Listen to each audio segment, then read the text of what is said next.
I see the go live button. Too. We're live. There it goes. We're live. Hi, everyone. Welcome to Lit Talks. I am Jotham Borello. I'm the director of the Connecticut Literary Festival and the curator of the Lit Talk series. Thank you for joining us tonight for Mexican-American writers, imagination, and social justice. We've planned this one for a long time. I didn't know the state of the world when we got here, and I still don't know the state of the world, but I'm excited we're here with you this evening.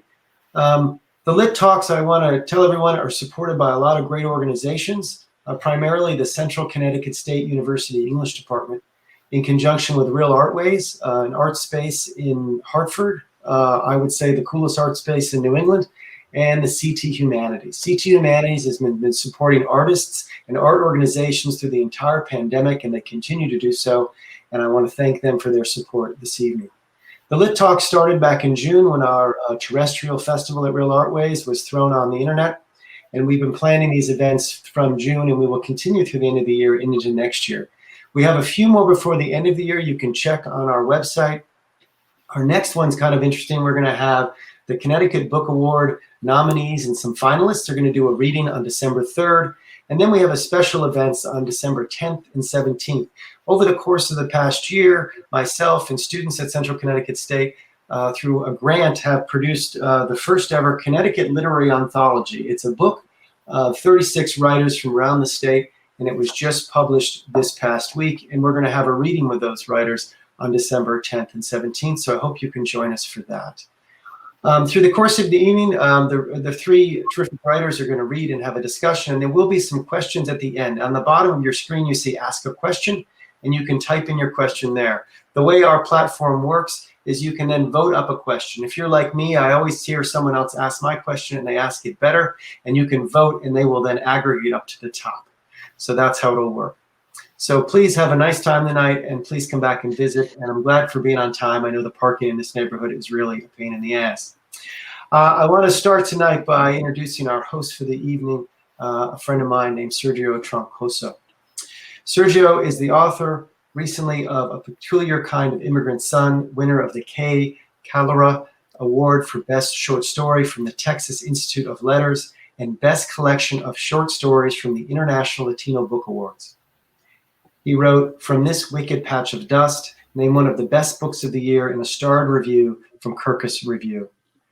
The novel won the Southwest Book Award. Publishers Weekly called his first book, The Last Tortilla and Other Stories, richly satisfying.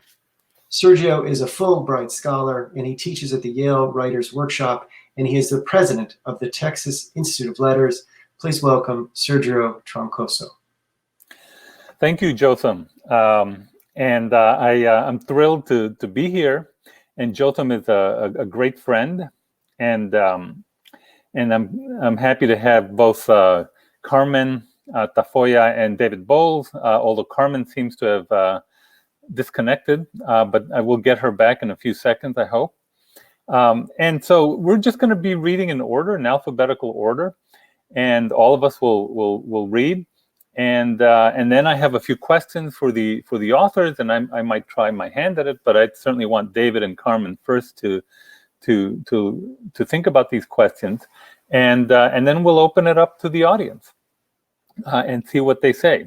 So we're going to start with David Bowles first, one of my favorite writers and a very good friend. He's also on the board of the counselors of the Texas Institute of Letters, and is right now heading one of our judging committees. So, he does a lot of great work for us. He's a Mexican-American author and translator from South Texas. Among his 24 award-winning titles are Smoking Mirror, Feathered Serpent, Dark Heart of Sky, a favorite book of mine. I love that book. And the critically hailed They Call Me Güero. David's work has been published in multiple anthologies, plus venues such as the New York Times, School Library Journal, Strange Horizons, English Journal, Rattle, Translation Review, and the Journal of Children's Literature. In 2017, David was inducted into the Texas Institute of Letters. In 2020, he co-founded #Dignidad Literaria, a social justice movement advocating for greater Latinx representation in publishing. It's all yours, David. Thanks a lot, Sergio. It's so good to be here. And thinking about what to read, I had my mind kind of made up for me by the fact that the Spanish version of my novel in verse, They Call Me Güero, came out yesterday. And I say Spanish version rather than translation because since it's a novel in verse, I basically had to recreate all the poems. It's very difficult to translate a lot of formal poetry, sonnets and haiku and so forth, from one language to another. It's easier to recreate it instead of translating it. So I want to read to you some poems from that collection. They Call Me Güero centers on the experiences of a young boy, a 12-year-old boy in Deep South Texas in the Mexican-American community who uses poetry as a way to both celebrate his heritage and understand his identity, and also to push back against the social injustice that his community is suffering under the present regime. So I'll read the first title poem, They Call Me Güero. I'm reading off the screen, so if I squint, please excuse me. In my family, I have the lightest skin. My big sister Teresa is toasty brown, and little Arturo's the color of honey, but I'm pasty white, covered in freckles. Everyone's got a nickname for me. Tio Danny calls me El Pecas, while Grandpa Manuel tousles my copper hair and shouts, "Way to go, Red." Most folks, they call me Güero. In fact, they use that word so much that when I was a little squirt, I thought it was my name. My family loves my paleness, even Teresa, who says she's jealous. I look like my grandmother, lots of Spanish and Irish blood. But at school, it's a different story, as if my complexion's on purpose. Some students say I think I'm all that, call me El Canelo Chafo, and laugh. Their taunts make me wish I could box like Saul Alvarez, the real Canelo. My hands ache to curl into fists and pound my problems away. But I swallow my pride, keep calm. When Dad picks me up, he can tell. "What's wrong, Güero? Looks like you're ready to punch someone." As he drives, I explain, jaw tight. My dad puts his hand on mine. It's deep brown, like mesquite bark or clay from Mexican soil. I wish my skin was like that, not all pink and freckled, turning lobster red in the border sun to match my rusty hair. Mijo, pale folks catch all the breaks, here and in Mexico too. Not your fault, not fair, just the way it's been for years. Doors will open for you that won't for me. My eyes fill with tears, but I didn't ask anyone to open them for me. Dad squeezes my hand. No, but now you've got to hold them open for us all. Here's a piece called Mrs. Wong and the Rabbit, which is about how Güero discovers poetry and falls in love with it. This year, my English teacher opens up a whole new world to me. I can tell right away that Ms. Wong will be different. For example, she has a white rabbit in her room. None. White with floppy ears. A lop, she says. Bobby Lee says nun means snow and I in Korean. The bunny's eyes are red. The first week of school, Ms. Wong talks about the moon rabbit. In both Korea and Mexico, people have long believed the marks on the moon are the shape of a rabbit placed there by the gods. We read Aztec and Maya myths with her, then Chinese and Korean legends too. My mind is totally blown, but Ms. Wong is just getting started. She plays us a song, Bandal, which means half moon, a slow, pretty tune from her childhood. Gliding down the Milky Way across the dark sky, a little white boat carries a bunny and a tree. The lyrics of songs, she tells us, are just poems set to music. I'd never thought of it that way. Then we read a poem by Miguel León Portillo about the moon rabbit. He wrote it in Nahuatl, the language of the Aztecs, and the paper has both Spanish and English translations. I could contemplate the night birds and the rabbit in the moon at last. We discuss it in pairs, and Bobby Lee is so excited. All these lit languages in English class? Whoa. Later, Ms. Wong says something I can't forget. Poetry is the clearest lens for viewing the world. That night, I start Googling the lyrics of my favorite songs, laid out in stanzas and refrains. She's right. It's poetry, all metaphor and rhyme, floating on music like the moon in the sky. From then on, Miss Wong becomes a hero to me, as she pairs up poems from past and present, pulling back the lid and showing us the secrets, like how frost snow-filled woods symbolize death, or why Soto drops an orange glowing like fire into the hands of a love-struck boy my age. And I'm hooked. I begin to read everything she gives me. Amazing, yet familiar voices. They show me truths I recognize at once, though I didn't know the words before. My mind and heart swell with all the things I need to say, and one day it just happens. I put pen to paper, and my soul comes rushing out in line after line. Mm. And that's a little bit of Güero. Wow. That's terrific, David. Thank I you. love the rhythms of that piece. Terrific. So thank you, David. So Carmen, I'm really happy we're back with you. Yeah. So another TILer from the Texas Institute of Letters. I'm so thrilled to have Carmen Tafolla here, Dr. Carmen Tafolla. She's the first city poet laureate of San Antonio, state poet laureate of Texas, and author of more than 30 books. Is a native of the barrios of San Antonio, Texas. Tafolla has been recognized by the National Association of Chicana and Chicano Studies for work which, quote, gives voice to the peoples and cultures of this land, unquote. And in 2018, became the first Latina to be elected as the president of the Texas Institute of Letters. Professor Emeritus at UTSA, that's the University of Texas at San Antonio, Tafolla's latest work, a novel in verse, Guerrera Warrior, has been acquired by Penguin Books in a worldwide preempt. Welcome, Carmen. Thank you. I'm delighted to be here. I wanted to share 3 different poems because I'm so glad that David Bowles has done so much publication in the area of the culture of the Aztecs and the language of the Aztecs. In Aztec culture, poetry was considered the ultimate truth. So each poem is an answer to a question. So I had 3 questions that I thought about when I heard this beautiful title that Sergio brought us, which is Mexican American Writers, Social Justice and Imagination. How do those 2 tie together? And for me, the questions that came to mind right now, especially, were what to do when you live in really tough times of social injustice. That's a big one. And number 2, not only what to do, but how to do it. And then thirdly, once you've figured out what to do and how to do it, how do you make those actions go longer and impact further and work their way into the fabric of our civilization?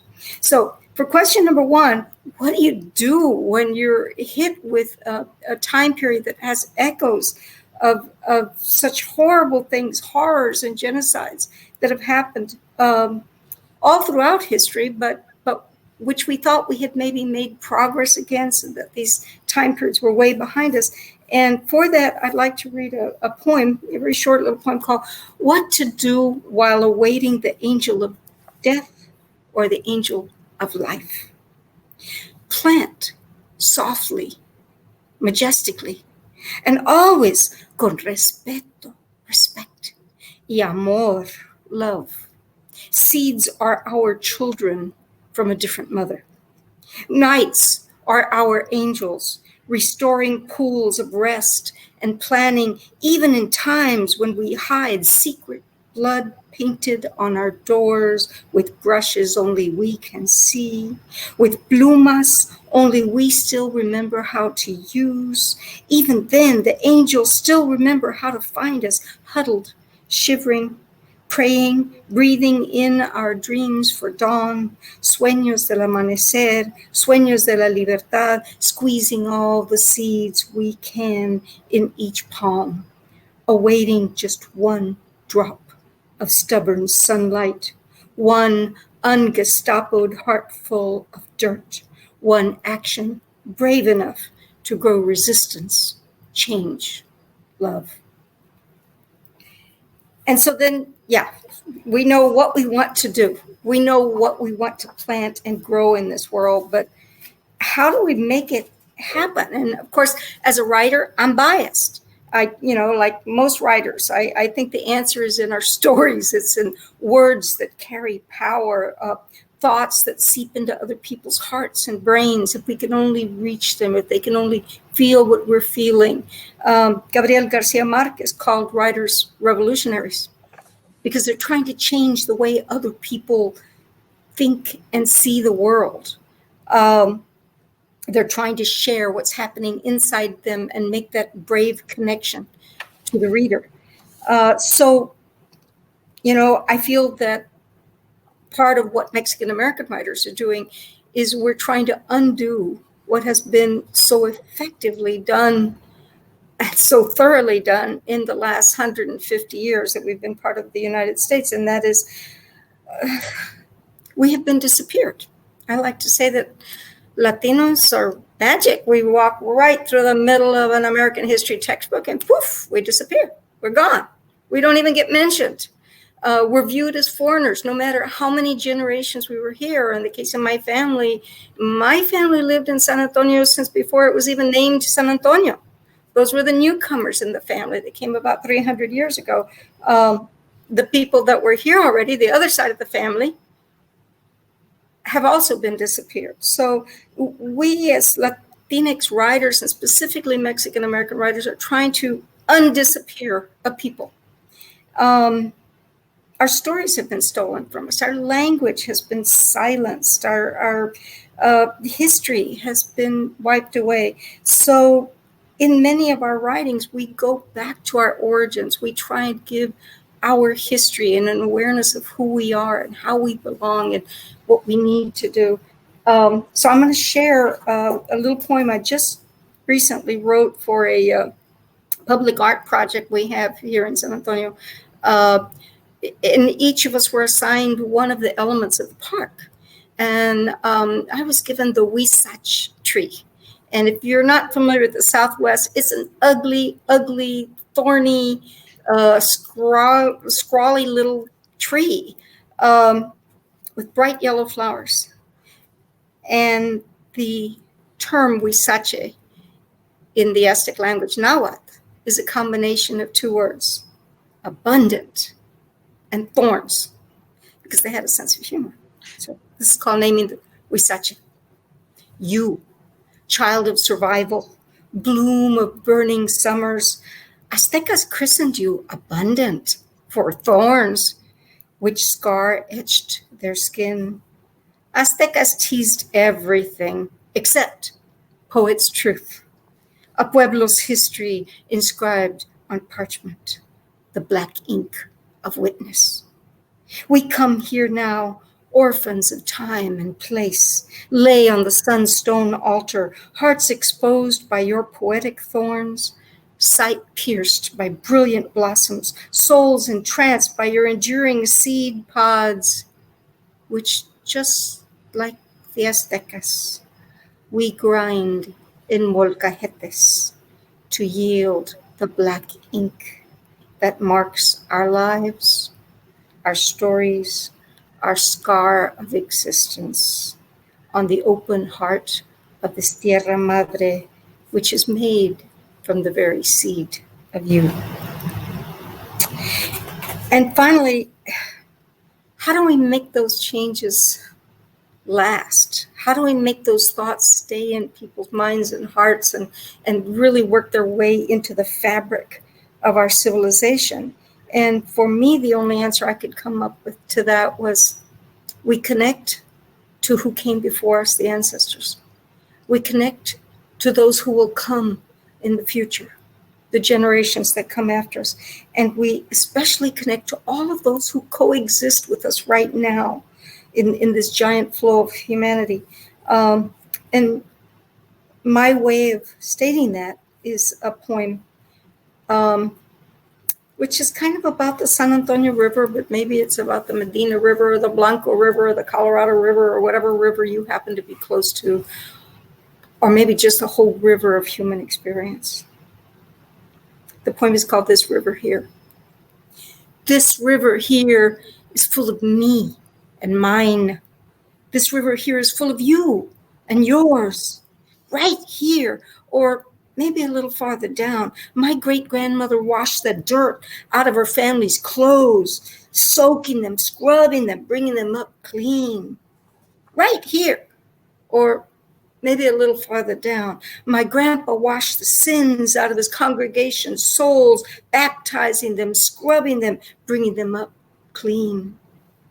Right here, or maybe a little farther down, my great-great-grandma froze with fear as she glimpsed between the lean, dark trees a lean, dark Indian peering at her.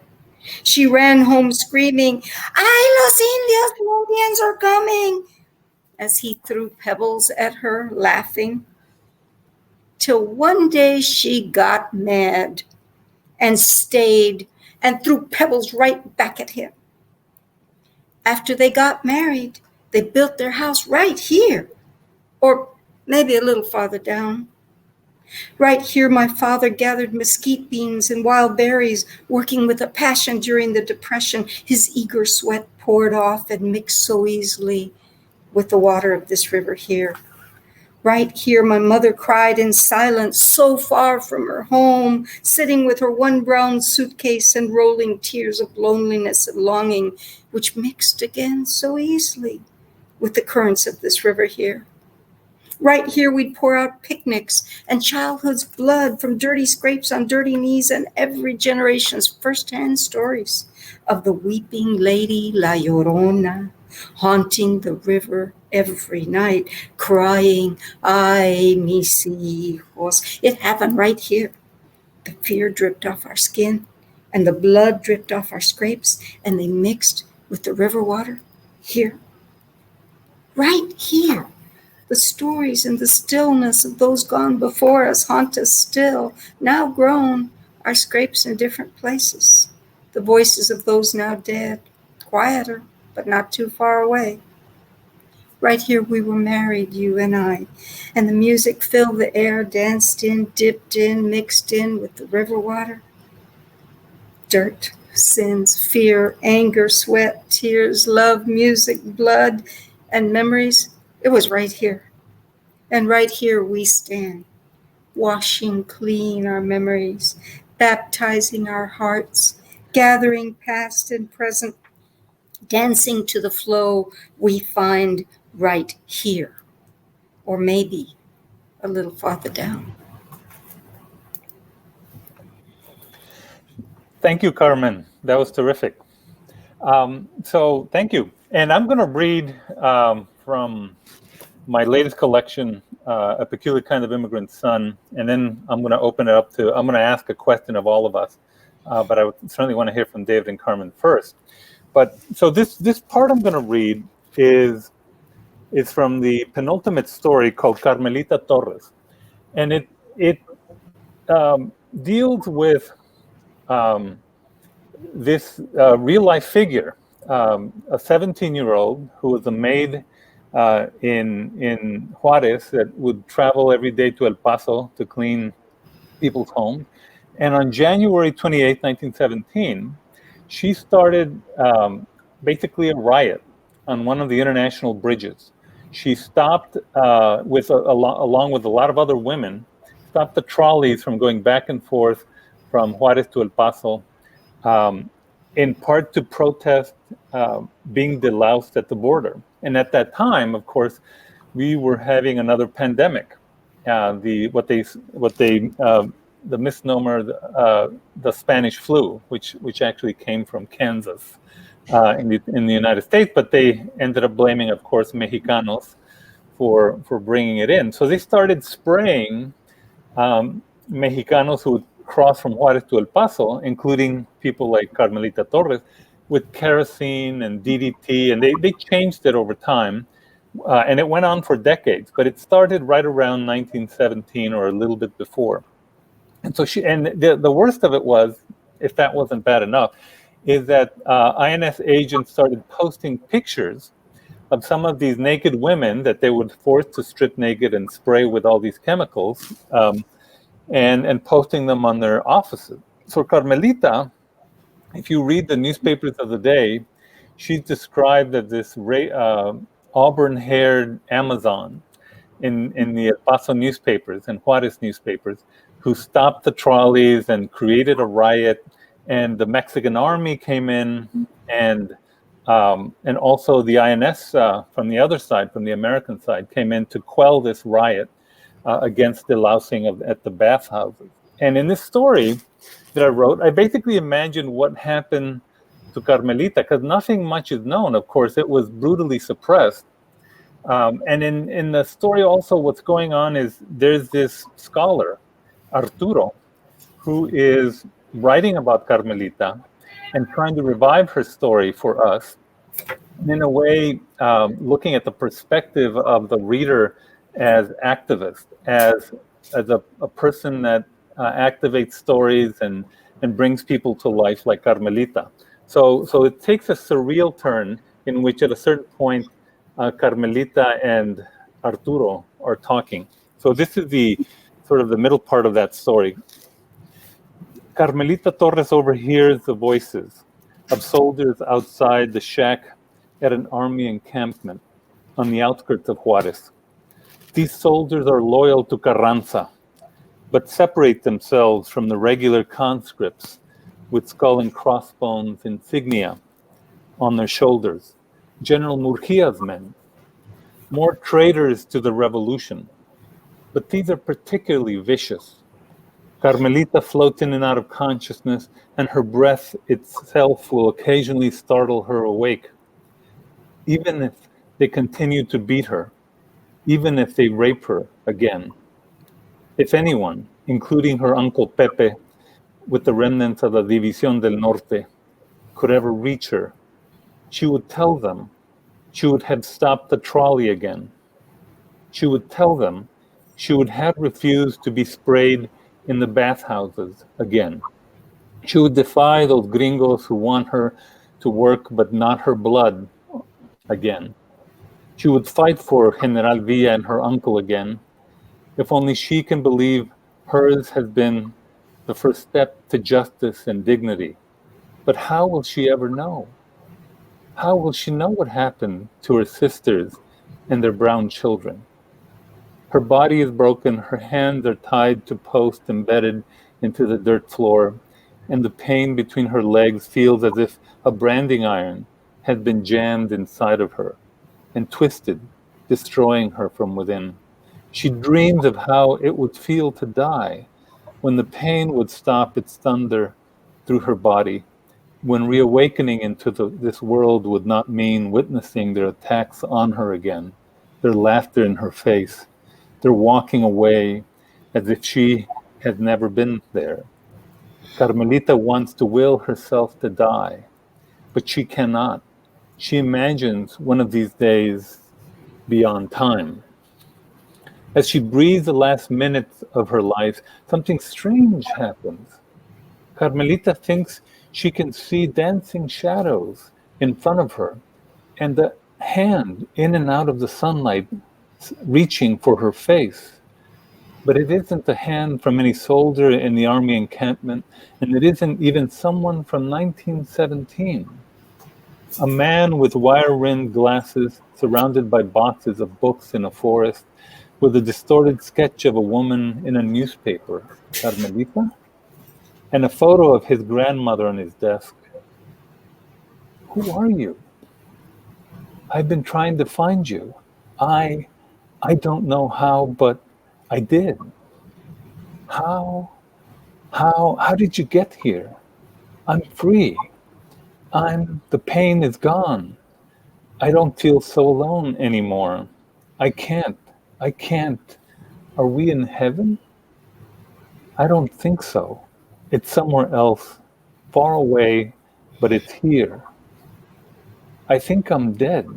I want to be dead, but I'm not. I'm with you. Do I know you? I don't know what to say, Carmelita. I'm glad we found each other on the page. I hope on this page you are alive. You are alive to me. Is this what happens to the living afterwards? This purgatory? I was dirty, my body throbbing. I was breathing, but barely. But I did not give up. Yo soy de la frontera.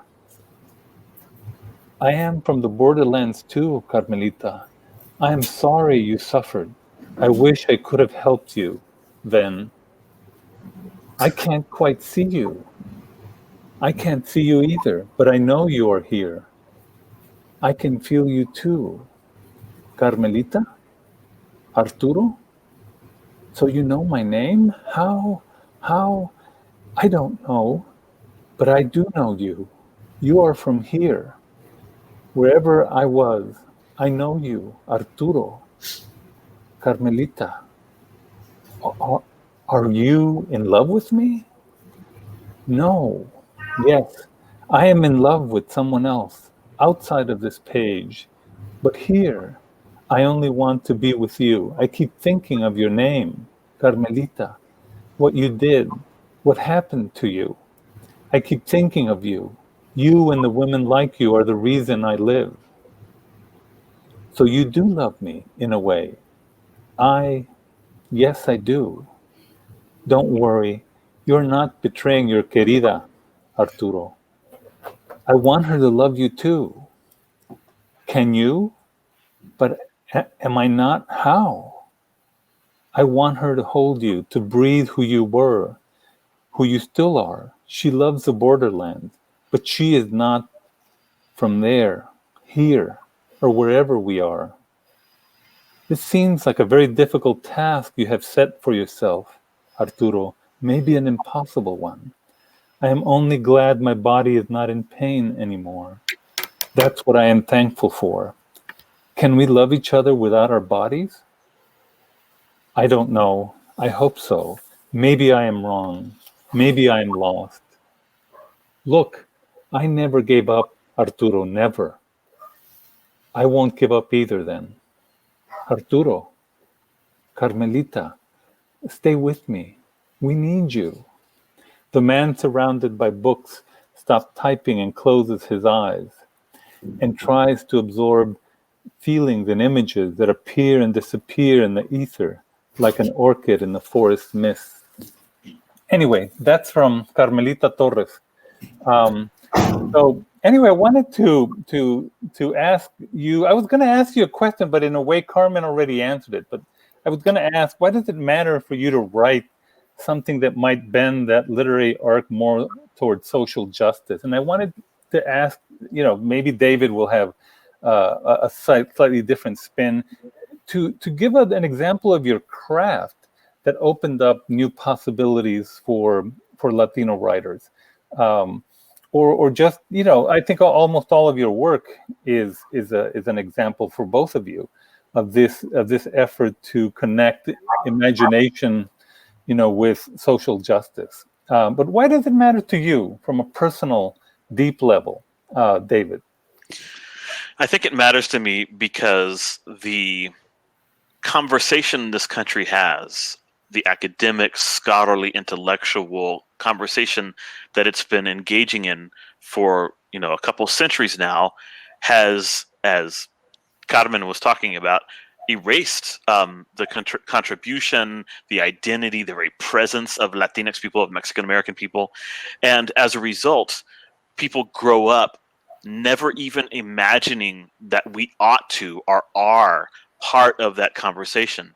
When publishers neglect to publish voices from our community, when as a result those books are not acquired by schools, they're not in libraries, they're not taught in classes, students are then only exposed to a mirror which reflects white identity back at them rather than anything else, then not only do Mexican American Latinx children grow up thinking that their identity doesn't matter to that conversation, that there isn't really any way that someone like them can contribute to the national conversation. Children who are not from the Mexican American or Latinx community grow up with this kind of implicit understanding that Latinx children, Mexican American children, do not contribute to that. And so when they grow up into adults, the racist white hegemony that fuels this country, around which this country is structured, is, continues unabated. So it is, it's kind of on us. What Carmen was saying is really important. Writers have this responsibility to be revolutionary, especially writers from communities of color, writers from the Mexican American community specifically. In this case, we owe it to our people to fight to change that. I mean, we make up 18% of the population of the United States. Latinx people do, and it's shameful that we are elided from that conversation, that our faces are not visible in any meaningful way in the culture. And so the problem is, not only do we need to write, but we also have to be activists to fight to hold the, to, once we get our feet in the door, to hold the door open for more people. We have to defeat the gatekeepers. And it's one of the reasons that, I, along with Miriam Gurba and Roberto Lovato, started Dignidad Literaria in the wake of the American Dirt controversy, to hold publishers accountable. They can't continue publishing, they can't continue with this trend where fewer than 3% of the books they publish every year are written by Latinx when we make up 18% of the population. Hollywood can't continue doing that. News organizations, TV, they can't continue to erase us without any kind of repercussions. We have to hold them accountable. And so we do that through our craft. We do that through lifting up other writers, something that the three of us engage in all the time, workshops and, mentoring one-on-one. Our work inspires other people to write. I know that you guys get the same emails that I do from other writers from our community, just wanting advice and just trying to find a way to make it through. But we have this bigger responsibility to be the warriors, to be the people who say no.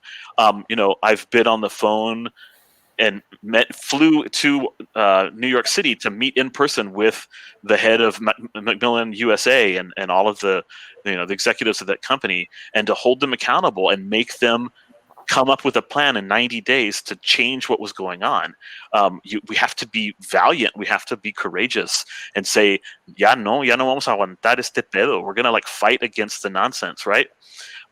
And it's hard because you also put your career at risk when you do that, right? You take a stand, and maybe publishing says, well, you can keep, publishing with your little indie publishers, but contracts with Penguin Random House and HarperCollins, all these things you're enjoying, maybe that goes away.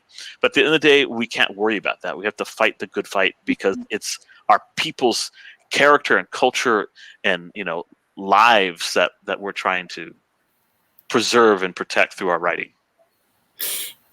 And I think that at the same time that we're struggling to have Latinx voices be heard and the Mexican American voice be heard, which for a long while, even though we were the largest population in the Latinx community, we were the last ones that were written about. We were the last ones that anybody noticed. It was like, oh, we got to have somebody, we'll get a Cuban or we'll get a Puerto Rican person to do this. We will not, we don't need Mexican Americans. We were even being demoted within the already demoted minority group. But then we get several struggles going at the same time. And I remember in the early Chicano movement, the Chicano movement was valiant and courageous and refreshing and wonderful, but it was also sexist. So the women were told, well, if you want to really protect our culture, you shouldn't be going into that feminism stuff. That has nothing to do with our culture. And yeah, we'll deal with the Chicana concerns, the women's concerns.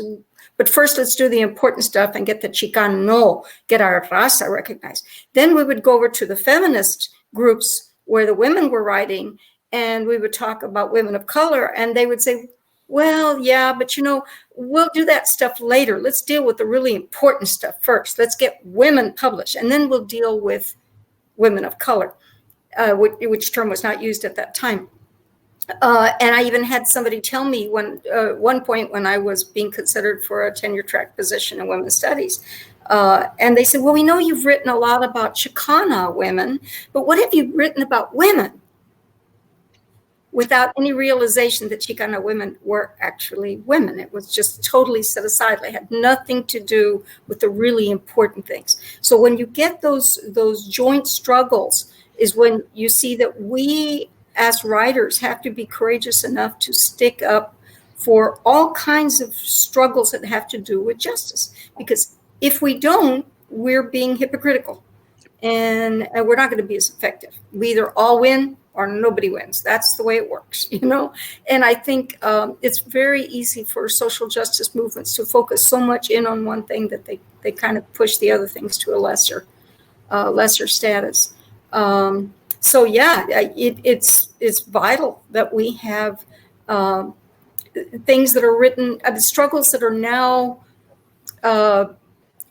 we see progress in now, like the ability for a person of a Spanish surname to be published. That was a big deal way back when. Even your very name stood against you. Well, if you changed your name, maybe you'd stand a better chance of being published. Or if you had a Spanish word in the book, or God forbid, in the title, that too would demote it in importance and prestige and relevance. It wasn't really writerly things. It's not just other people that we're trying to educate about social justice. It's our own concientización within our pueblo. There are young people growing up who have never seen their culture or their experiences represented on paper. You know, they're surprised, they're shocked when they see things, or when they find a character that speaks the way they speak or deals with the issues they deal with. So we're, in a way, just denying a large segment of our young population, which in the urban areas is very heavily Latinx and Black and other groups of color. We're denying them the same thing that white kids get all the time when they get a choice of characters to pick from that they can identify with and learn from and feel some emotional inspiration from. Thank you. I mean, what I would add to what you two said, because I think you said the bulk of it, is that, first of all, it's still true, and it's only just changed even in Texas, which of course all of us are from, that, you know, a little bit of Chicano history and culture is finally being taught in high schools. But it took, I mean, it's just at the beginning, and it's really not in high school yet, but they just approved it. And, you know, just like both of you, I had to go to Harvard to learn about Juarez. Although I lived, you know, a quarter of a mile from Juarez, and my parents were from Juarez, from the history and all of that. So I share the frustration and also really the anger in which, you know, what can we expect from white audiences? How do we open the minds of white audiences? And this is a question that I have struggled with all my life, because I am one of those writers that mixes philosophy with literature. And God forbid, you know, you be a thinker and people think of you as a thinker and still be Mexican American. Yeah. But, you know, what can we expect, and how do we open up white audiences to see us as we're writing about women, although we're writing through our community, or I'm writing about the human condition, yet I am writing through the Mexican American, the Chicano community that I know and I'm very proud of.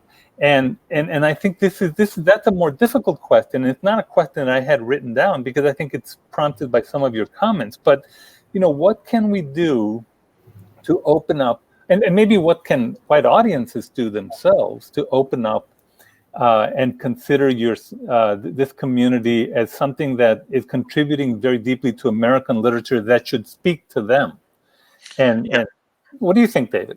Yeah, I think that your second reframing is the one that I prefer, you know, because obviously the kind of work that we're talking about, fighting to make sure that there's enough representation, that books written by and for Latinx people are in classrooms, in universities, and so forth. I mean, that's the kind of work we do. All three of us teach at universities. I'm an associate professor at UTRGV. I prepare, you know, English teachers who are going into the classroom to teach literature that, you know, centers the identity of the children in their classrooms. You and Carmen do similar work in your fields. So that's the kind of work that we can do, you know, writing the books, lifting the voices, advocating for them, for their inclusion in classrooms and so forth. But I don't know that it's our job, or that we should want to take on the responsibility of doing that labor of lifting white people's awareness. Like they ought to already be aware. It is It's clear there's been decades and decades of civil rights and social justice struggles. They have to be aware, especially educated ones, that this is a problem, and they need to take the initiative to read literature outside of the bubble that they live in. I mean, it's one of the problems that we have in publishing. Most publishing happens on the East Coast. Most editors are from the East Coast. They're, from upper middle class families, typically, not all of them.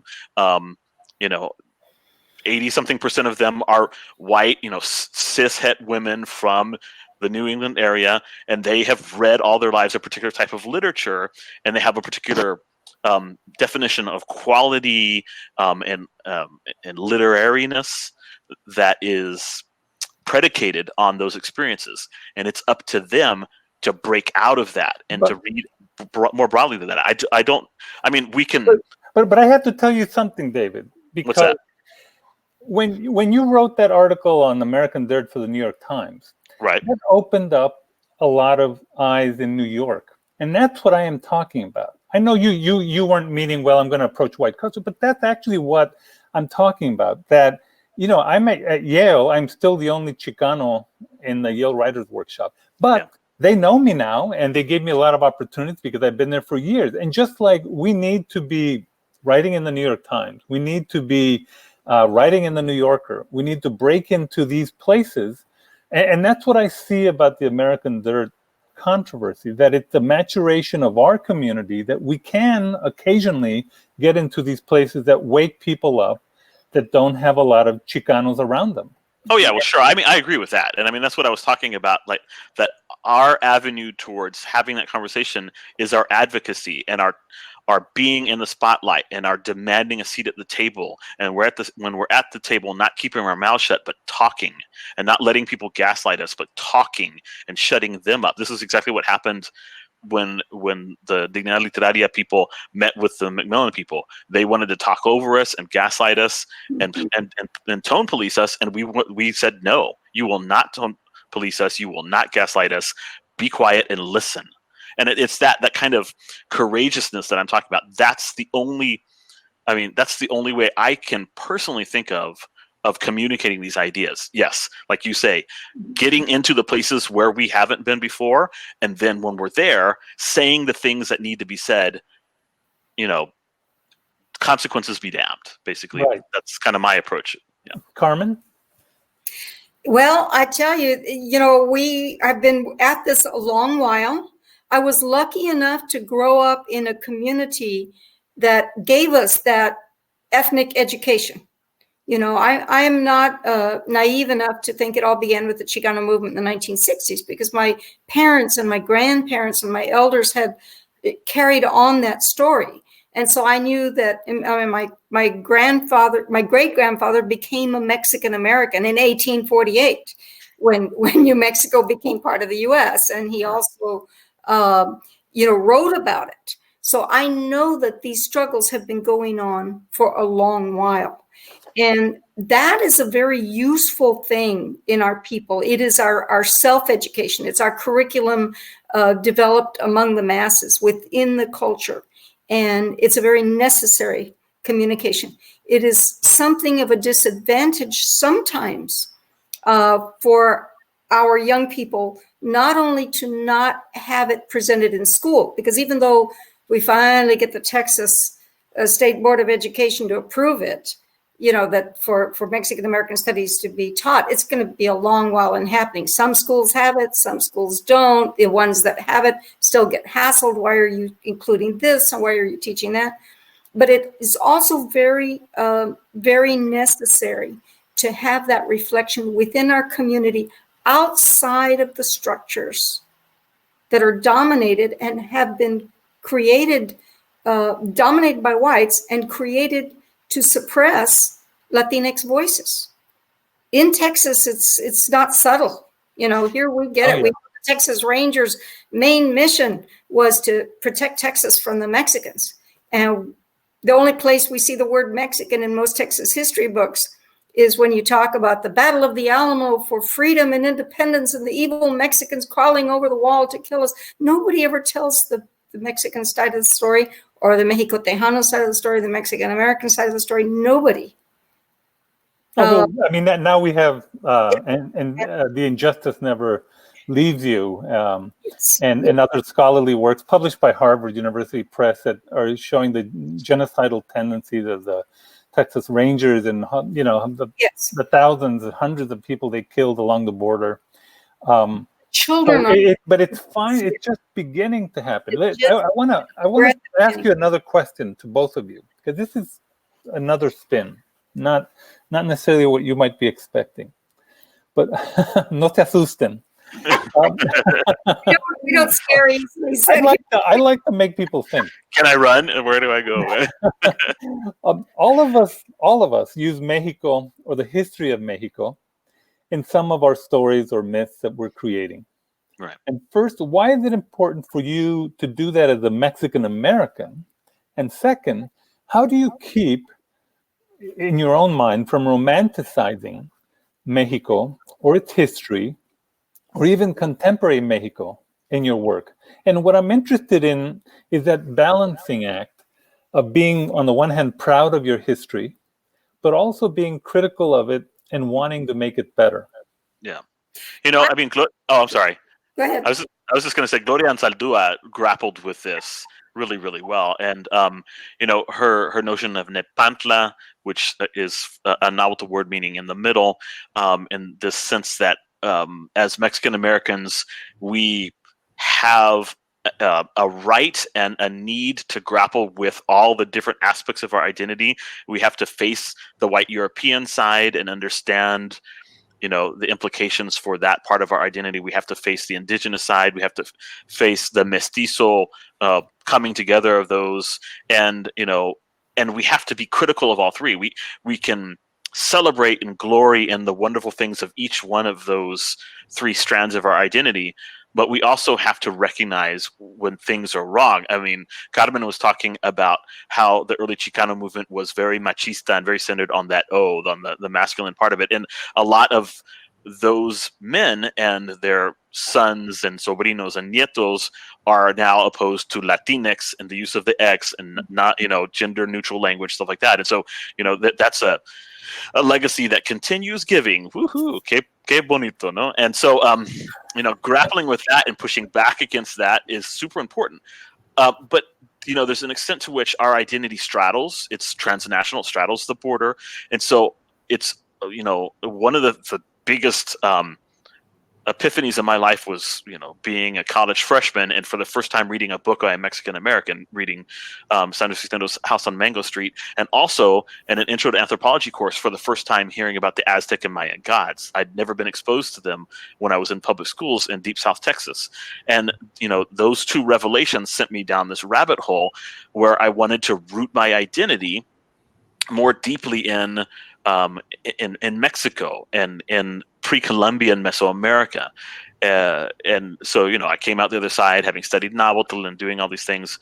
But it's really important, as you say, Sergio, not to romanticize, not to exoticize any of that.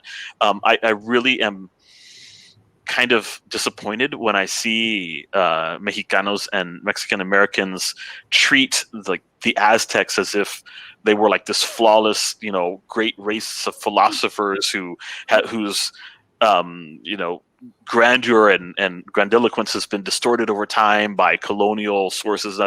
They were human beings, like any other group of human beings on the planet. They were majestic in some areas, and they were decadent in other areas. They did wonderful things and did horrible things. Every single nation on Earth, throughout the entire extent of human history, does that. And so, recognizing that, pulling the wonderful things, integrating them into our personality, but also being able to push back against the bad things in our culture and in the cultures that came before our culture that are its parent cultures, I think is super important just for being honest with ourselves as Mexican Americans.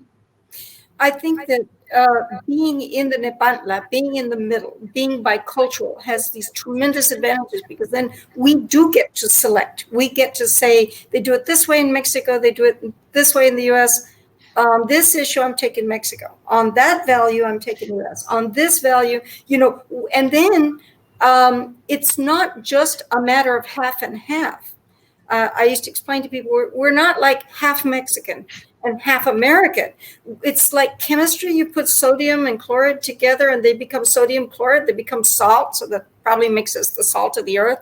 But when you have a mestizo situation, when you have a mixing of bloods and of races and of continents, you not only get to select from each of them, but the interaction of the two creates something new. So I always felt that Chicano culture, Mexican American culture, had something different from both the original parents. And lest we would forget that Mexico was not perfect, all we had to do was go there and tell somebody that we were Mexican. And boy, right there is like, you gringos from Texas. It's like, what? Or pochos. Us? And then we come back here and we were told, you Mexicans. So we learned to live in that Nepantla, and by necessity had to see the deficiencies in both cultures. Because they're human. As you say, David, we're human. And what I like, the reason I like to know about my heritage is because that heritage not only has been part of my making, but it is part of the world that I live in now. And beyond just our loyalty and our citizenship to this nation, which has been well proven with all of the medals of honor that Chicanos have won in foreign wars. But beyond that, we have the fact that we are citizens of the planet. We are fellow human beings. So we read the literature of South Africa. We read the literature of India. We read the literature of Korea, and we find something so enriching. But if we have not read the literature that has to do with our immediate roots, there's like this little vacuum. There's this empty space. So when I got to college, I was just overwhelmed by Octavio Paz. Oh my God. Gabriel Garcia Marquez was like, where did this guy come from? He's talking about my family.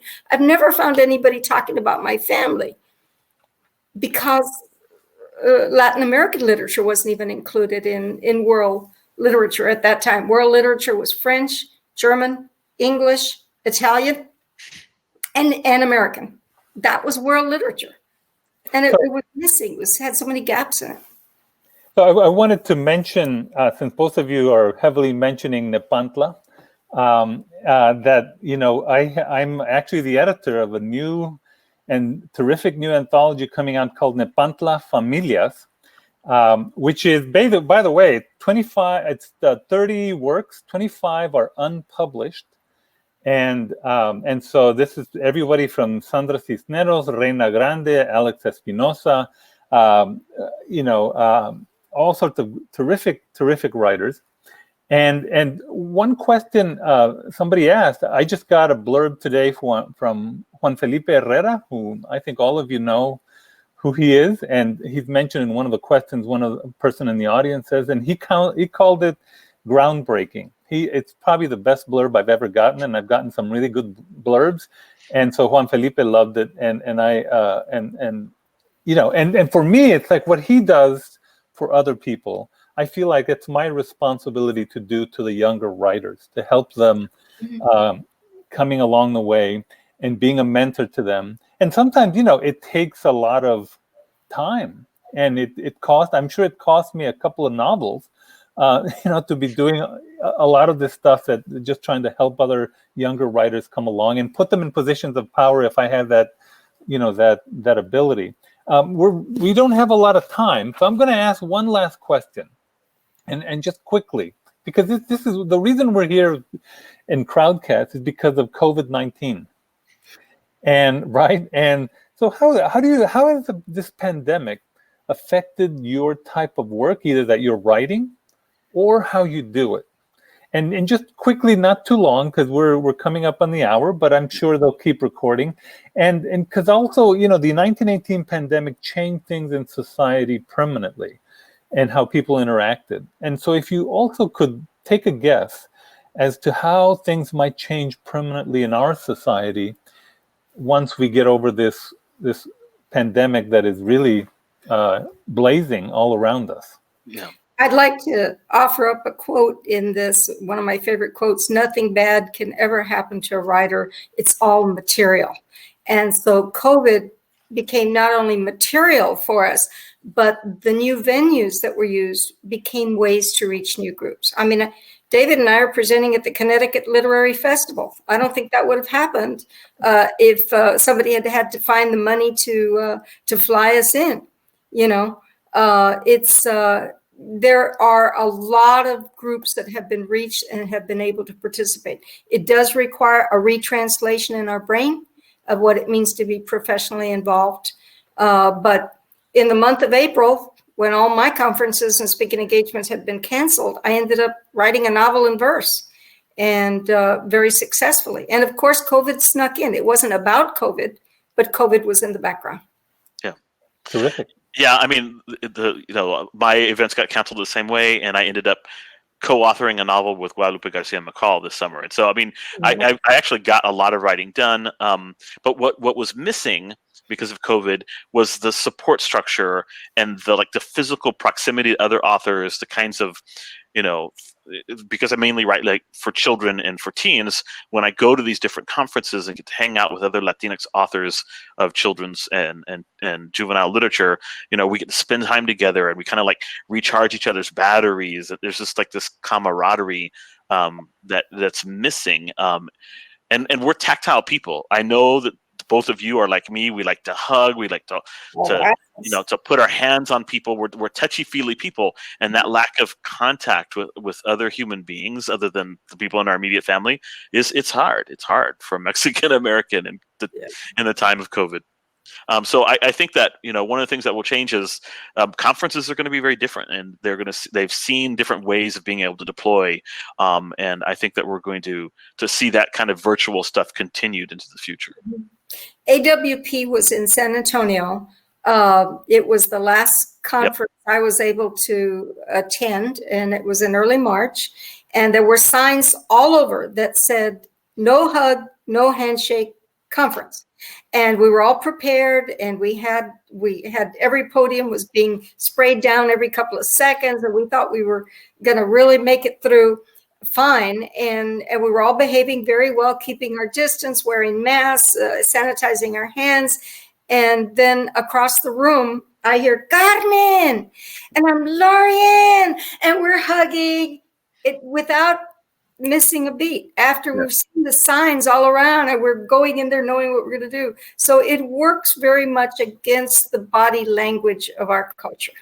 We're not built for this. This is something that is, I'm afraid, going to change the cultures somewhat, but we've seen it happen in Mexico City or any large urban area where they're very conscious of contagion. So I think people would simply make their adaptations and find new ways to give virtual abrazos, So I wanted to simply thank all of you. We had a few questions that were asked, but I think most of them were already addressed. For example, what is a comparable 1619 project for Mexican Americans? And somebody answered Mexican American Studies is somewhat comparable. Does anyone have a different type of answer that you want to give? 1519, the 1519 project. Go back 100 years to the first time that Europeans and indigenous people sat down over a meal to give thanks. And we need to have a broader awareness of the indigeneity of our people. So I wanted to thank both of you. You are both writers that I deeply admire, and admire your work on the page, but also what you do outside in your communities. In many ways, I think you're models for all of us. And so I just wanted to thank you for coming here and being here for an hour and sharing your work and your thoughts with the audience. Thank you again. And, imagine the Texas Institute of Letters takes over the Connecticut Literary Festival. Who would have thought? Only in 2020. Only in 2020. Only in 2020. So have a good night. And thank you again, all of you, for coming. We appreciate it. Have a good night. Nos vemos. Bye-bye. Hasta luego. Hasta luego.